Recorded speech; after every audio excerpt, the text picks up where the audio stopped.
I said before, we come to the application process. How do we come to this position? We do a career change. We graduate in Germany. We're not coming from Germany. We're coming from abroad. What would you say during your application process? I mean, you also had to apply for this job, not just come falling from the sky. You just had to apply for it. What was the biggest hurdle, biggest challenge you faced during this application process, and how did you solve it? That's a question that gets me nostalgic because yes, the process was really, really draining, honestly speaking. But you know, this particular job that I'm working right now for last 1 year at my current company, that I actually got, you know, it fell in my lap through LinkedIn. A headhunter approached me and I interviewed, and yeah, I got this job. But yes, before this, my first job as a supply chain analyst and inventory planner, for that I applied, I don't know, more than 150, 200 applications. I did more than 200 applications. And the biggest challenge is always in Germany, the language. I think over the time, this has subdued a little bit because the German market really needs people. Highly skilled labor is like the need of the hour. They are now compromising a little bit on the language part, but during my time, it was a biggest barrier like 3 years ago, and it still kind of remains. So yes, learning German is the biggest hurdle, or not knowing German is. And the second hurdle, if you want to overcome this hurdle, you have to be very good at least, you know, one of the technical skills. For example, if you're talking about you're good with Power BI, because as an analyst, you need to, you know, show your data, and you say, I am extremely good in Power BI, I'm extremely good in Excel, or I'm extremely good with, I don't know, one kind of coding or something. So, you know, you have to show, or you have to list some kind of skills which are better than others. So when I was applying, I didn't have so many technical skills on my resume. So I realized, okay, learning language will take some time, but polishing again or repolishing all the skills that I've not touched, like Excel or Power BI and so on, these will not take so much time. In 3 to 4 months, I think I can concentrate more on doing certifications, in Excel or in SQL and so on, or I can learn the language, or I can learn the language in 4 months. So I thought that repolishing my skills or getting certificates in 4 months was easier than learning German. So I first focused there in improving my technical tool set, and improving the tool set that I had, the technical knowledge that I had. I worked there. Meanwhile, I was working on my German too. And whenever I got an opportunity to interview based on the technical skills that I had, there was always one question about, what about my German? So at that time, you know, I had to use my communication skills, not technical skills. At that time, my communication skills came in handy, that I convinced the HR or the people, whoever were taking my interview, that I am working on my German, I am learning German. And if I think I am strong enough to, you know, move to a different country with completely different culture and start my life from scratch, I think I have enough potential to learn a language. It's not that difficult. So, and yeah, I mean, I kept my word. I just didn't flaunt. I kept my word. And yeah, today I can speak German. I prefer to speak English while working, but if it comes to it, with some of my colleagues who cannot speak English, I talk to them in German. Yeah, no problem for you today. Yes, no problem. So yes, if you are, you know, everybody's a beginner at once. So, and if you're promising something to your employer, it's okay to not have some skills at the beginning, and you just need to know how to convince the person, and the promises that you're making, you need to keep those promises. Yeah.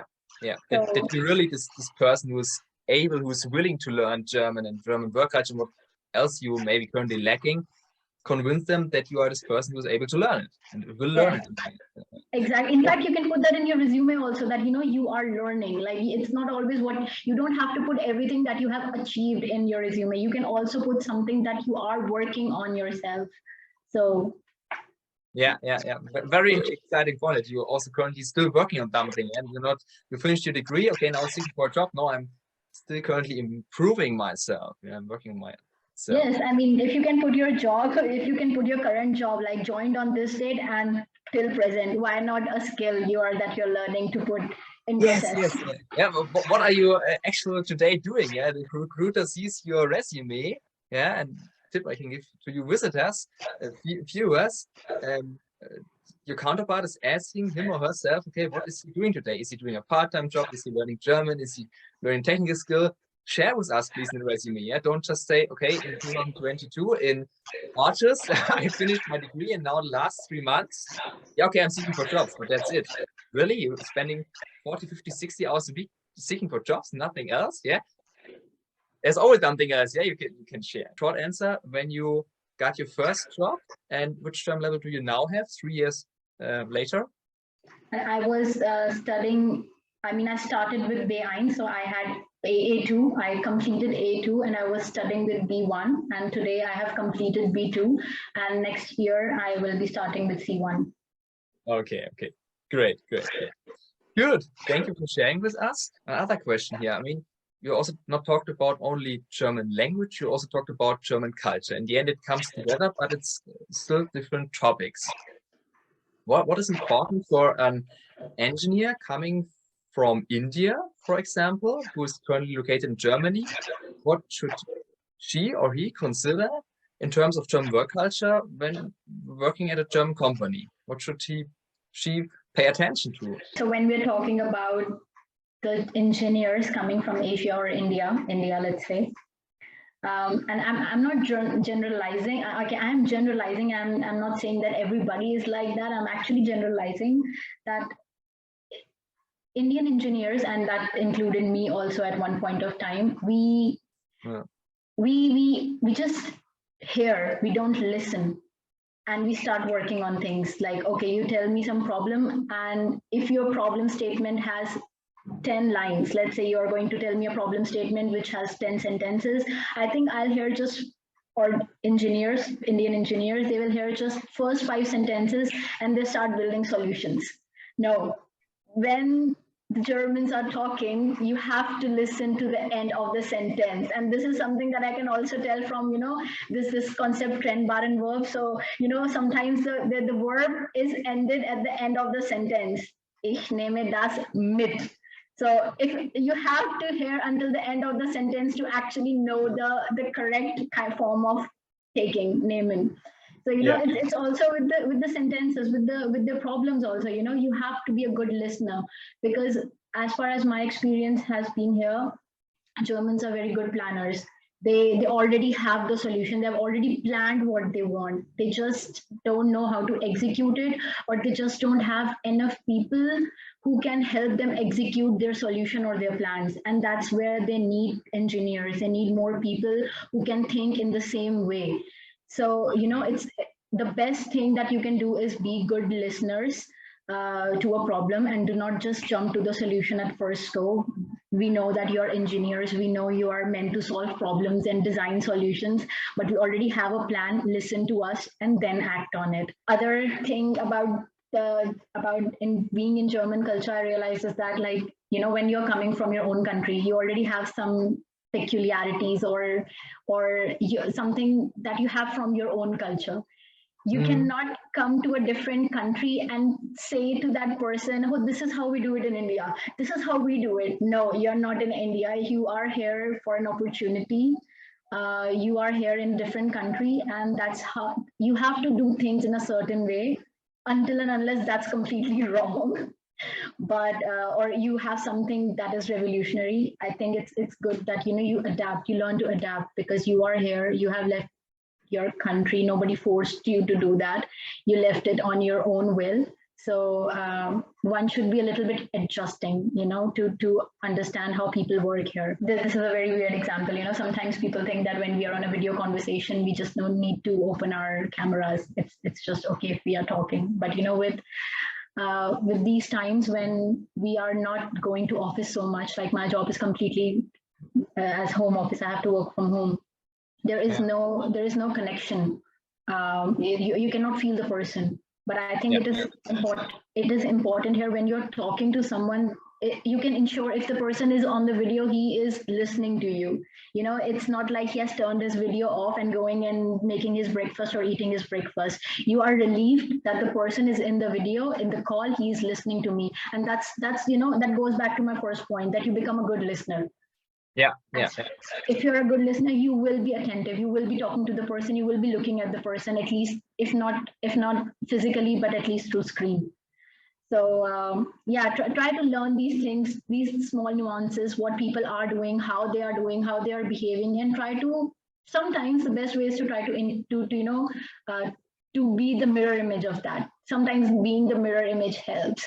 So yeah, these are my learnings. Like try to be a mirror image of the person who is in front of you, how he's talking, how he's behaving, what he is doing or she.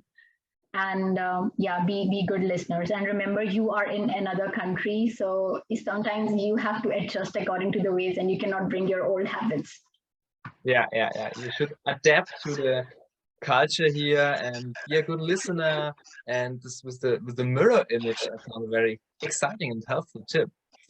Good. So thank you for sharing with us. My last question now, Mrinalini. What is the best short, quick tip you can give job seekers who'd like to get their dream job in Germany? Learn German, first of all. Learn German, and I would say just even if you're matching like the 60% of the criteria, don't be afraid to apply for the job. Just apply it, because people want to see, when the recruiter is recruiting you, he will see how curious, how curious you are, or how much passion do you have to, you know, to give 100% at your job. You might have 60%, but they will teach you the rest 40 if you are actually willing to take it. So if you're matching the criteria 60%, just go for it. Don't worry about it. And even if you're learning, keep learning something. You know, don't believe that I'll put like 100% of my time in just applications. Spend 40%, even 40% works. Spend 40% of your time learning some new technical skills, or even German is, let's say German will also be a technical skill once you are in the industry. So learn something, and don't be afraid to put it on your resume, even if you are learning, because that impresses the recruiter that yes, you are in a constant learning process. You're not someone who learns something and then who does something and then put it. You are someone who is constantly learning. This kind of gives away that you are a lifelong learner, or you're a learner, you are a person who loves to learn and continues learning, who's in a continuum, you know. Yes, correctly. Maybe also I can share something here from my side, my insight. Companies are really looking for the ideal candidate, and they don't stop the hiring process until they have found this ideal candidate. That doesn't mean that you should always match 100%, or let's say you should always possess all the skills already as of now.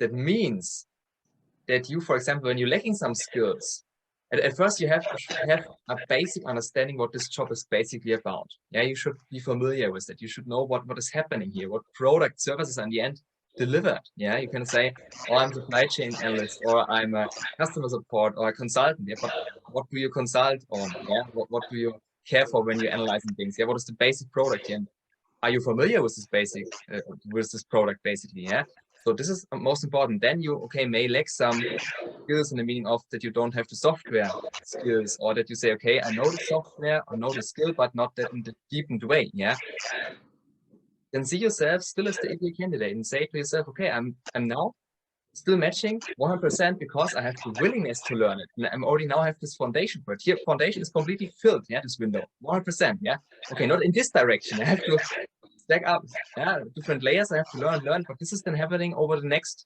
years or next decades to become an expert. Yeah, so then everyone is looking to you. Oh, you're an expert. Yeah, so you have so much knowledge of it. Yeah, but already at the beginning, when you start your first job, you should have 100% knowledge in the meaning of that you say, okay, this and this I already know, this and this I still would like to learn. I'm currently learning, I will learn in the future, I have to be willing to learn, I have the right mindset, the right attitude, yeah. And then you're matching the requirements, and then you can apply, and then you can get a job. Yeah. So this is the way in the middle, which might be sometimes difficult to understand. Yeah, that you don't have to match every single item, but in the end you still have to be the ideal candidate for the company, or so to say, present yourself that you are the ideal candidate. Yeah. What's German companies? Thank you so much for sharing with us all your insights, Mrinalini. And yeah, then see you next time, maybe for another interview. We will see how the resonance from the peer group is. And see you next time. Thank you again, Wolfgang, for this opportunity to share my experience.